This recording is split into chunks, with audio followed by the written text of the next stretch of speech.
3200 ట్రిప్పులు. వాహనదారుల సౌలభ్యం కోసం ఫాస్టాగ్ యాన్యువల్ పాస్ తీసుకొచ్చింది కేంద్రం. ఇంతకాలం ఫాస్టాగ్ వల్ల టోల్ ఫీజు ఎక్కువ చెల్లిస్తున్న వారికి ఇదో రకంగా ఊరట అని చెప్పొచ్చు.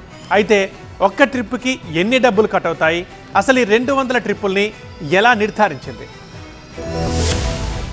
జాతీయ రహదారులపై ప్రయాణం విషయంలో కేంద్రం కీలక నిర్ణయం తీసుకుంది. ఫాస్టాగ్ ఆధారిత వార్షిక పాస్ ను తీసుకొచ్చింది.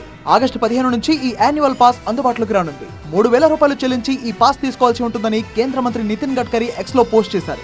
యాక్టివేట్ చేసిన పాసులు ఏడాది పాటు లేదా 200 ట్రిప్పులు చెల్లుబాటు అవుతుందన్నారు. కార్లు, జీపులు, వ్యాన్లు వంటి నాన్ కమర్షియల్ వాహనాలకు ఇది వర్తిస్తుందని వెల్లడించారు ఆయన. దేశవ్యాప్తంగా అన్ని జాతీయ రహదారులపై ఇది పనిచేస్తుందని నితిన్ గడ్కరీ తెలిపారు. దీని యాక్టివేషన్ కోసం త్వరలోనే ఓ లింక్ ను అందుబాటులోకి తెస్తామన్నారు. రాజ్మార్గ్ యాప్ తో పాటు NHAI మోర్త్ వెబ్సైట్ లో ఈ లింక్ అందుబాటులో ఉంటుంది. వార్షిక పాస్ తీసుకురావాలి అన్న ప్రయాణికుల దీర్ఘకాలిక డిమాండ్ ను దృష్టిలో పెట్టుకుని ఈ పాస్ ను తీసుకొచ్చినట్టు తెలిపారు. టోల్ ప్లాజాల దగ్గర రద్దీతో పాటు వివాదాలు తగ్గించేందుకు ఇది ఉపయోగపడుతుందన్నారు. నితిన్ గడ్కరీ ఫాస్టాగ్ గురించి ప్రకటించగానే ట్రిప్ నిర్వచనం గురించి చాలా మందిలో సందేహం నెలకొంది. దీనిపై కేంద్రం వివరణ ఇచ్చింది. ఒక్కో టోల్ ప్లాజాను దాటడాన్ని ఒక్కో ట్రిప్ గా పేర్కొంది. హైదరాబాద్ నుంచి విజయవాడ ప్రయాణించేటప్పుడు మధ్యలో 4 టోల్ గేట్లు దాటాల్సి ఉంటుంది. అంటే హైదరాబాద్ నుంచి విజయవాడ వెళ్ళొస్తే 8 ట్రిప్పులుగా పరిగణిస్తారు.